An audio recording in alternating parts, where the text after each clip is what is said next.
اللہ حفاظت فرمائے، اللہ حفاظت فرمائے۔ ابتدا میں نے تھوڑی سی وہ بات عرض کی تھی، وہ یہ کہ جب کسی جگہ کے مسلمان نماز پڑھ سکتے ہوں، رکاوٹ کوئی نہ ہو، پھر بھی نہ پڑھیں۔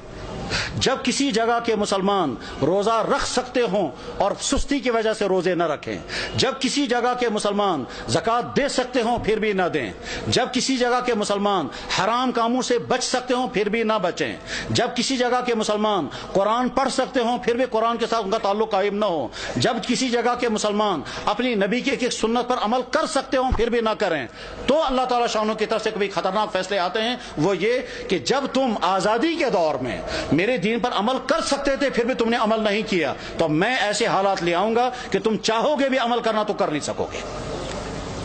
اس کی مثال نمبر 1 اندلس کی میں نے پیش کر دی تھی کہ اندلس میں 800 سال تک مسلمانوں کی حکومت رہی، اور بعد میں جب خرابیاں شروع ہو گئی تو وہ حالات آ گئے کہ اگر وہ قرآن پڑھنا چاہے تو نہیں پڑھ سکتے تھے، اپنی عورتوں کی عصمتیں بچانا چاہیں تو نہیں بچا سکتے تھے، بلکہ کیا ان کی تو جان بھی باقی نہیں رہی، اور وہاں کے مسلمان یا تو مارے گئے یا عیسائی بن گئے یا وہاں سے فرار ہو گئے، اور اس طرح سے 800 سال کا مسلم ملک جو اذانوں سے آباد تھا وہ 800 سال کا مسلم ملک کفرستان بن گیا۔ بخارا اور سمرقند یہ وہ علاقہ تھا جہاں امام بخاری، امام مسلم، ابو اللیث سمرقندی جیسا انسان، وہ علاقہ کہ جہاں امام صاحب ہدایہ علامہ برہان الدین مرغینانی رحمہ اللہ تعالی جس علاقے میں تھے، کہ جس مسجد میں بیٹھ کر کے انہوں نے ہدایہ کتاب لکھی، اور 13 سال لگے کتاب لکھتے ہوئے، اور 13 سال مسلسل انہیں روزہ رکھا، گھر والوں سے کھانا آتا تھا، وہ کھانا رکھ دیتے تھے، جب گھر والے واپس چلے جاتے تھے یہ کھانا کسی غریب کو کھلاتے تھے۔ 13 سال بیٹھ کر کے انہوں نے کتاب ہدایہ نام کی کتاب لکھی تھی، جو حدیث اور عقلی علوم کا مجموعہ ہے۔ علامہ انور شاہ صاحب کہا کرتے تھے، فرماتے تھے میں ہر کتاب کا جواب لکھ سکتا ہوں لیکن چند کتابوں کا جواب مجھ سے نہیں لکھا جا سکتا ہے، ان میں سے ایک کتاب ہدایہ بھی ہے۔ جس مسجد میں صاحب ہدایہ نے وہ کتاب لکھی تھی اس مسجد میں شراب کھانا چلتا ہے۔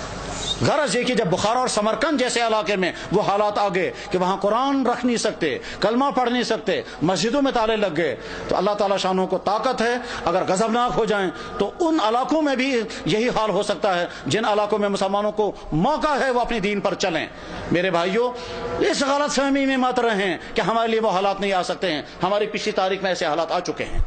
چنانچہ کشمیر کی پچھلی تاریخ میں ایک زمانہ ایسا آیا تھا جب سکھوں کا دور تھا، مسجدوں میں تالے لگے تھے، اور جو نماز پڑھنا چاہتا تھا اس نماز پڑھنا اس کی جسم سے کھال نکالی جاتی تھی سب لوگوں کے سامنے تاکہ باقی لوگ نماز نہ پڑھیں۔ سری نگر کی جامع مسجد میں گھوڑے باندھے گئے تھے،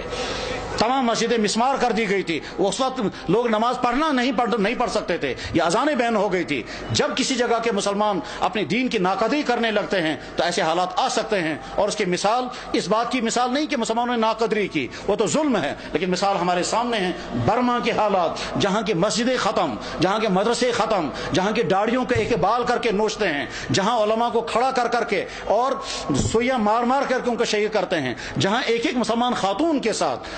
20 30 بلکہ 100 آدمی بدکاریاں کرتے ہیں اور کھلے عام کرتے ہیں، جہاں مسلمان عورتوں کو کھڑا کر کے آگ لگا کر جلا دیتے ہیں، جہاں مسلمان عورتوں کی گودوں کے اندر ان کے بچوں کو ذبح کر دیتے ہیں، اور ساری دنیا کے مسلمان دیکھ رہے ہیں مگر کوئی کچھ نہیں کر سکتا۔ جب ان مظلوم مسلمانوں کے لیے کوئی آواز نہیں اٹھا رہا ہے تو آپ بے فکر یہ مت رہیں ہمارے ساتھ اگر کبھی ایسا ہوا تو ساری دنیا کے مسلمان سرگرم ہو جائیں گے۔ آج کا مسلمان بے حس ہو چکا ہے، آج کا مسلمان دنیا کے حکمران، ان کے بیوروکریٹ، ان کے تمام ہائی اقتدار طبقے وہ اپنی عیاشوں میں ڈوبے ہوئے ہیں، کسی سے کوئی امید نہیں ہے۔ اپنے دین پر جمنے کا فیصلہ کر کے اٹھیں،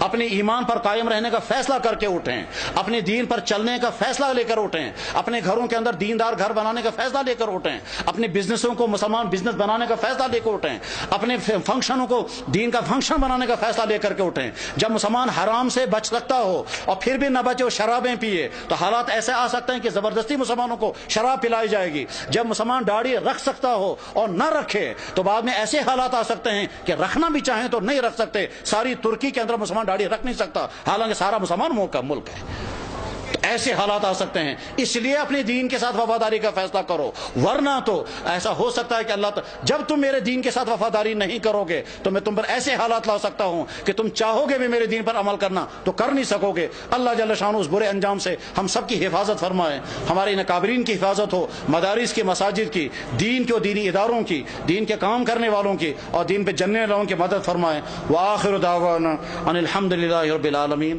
برحمتک یا ارحم الراحمین، آمین۔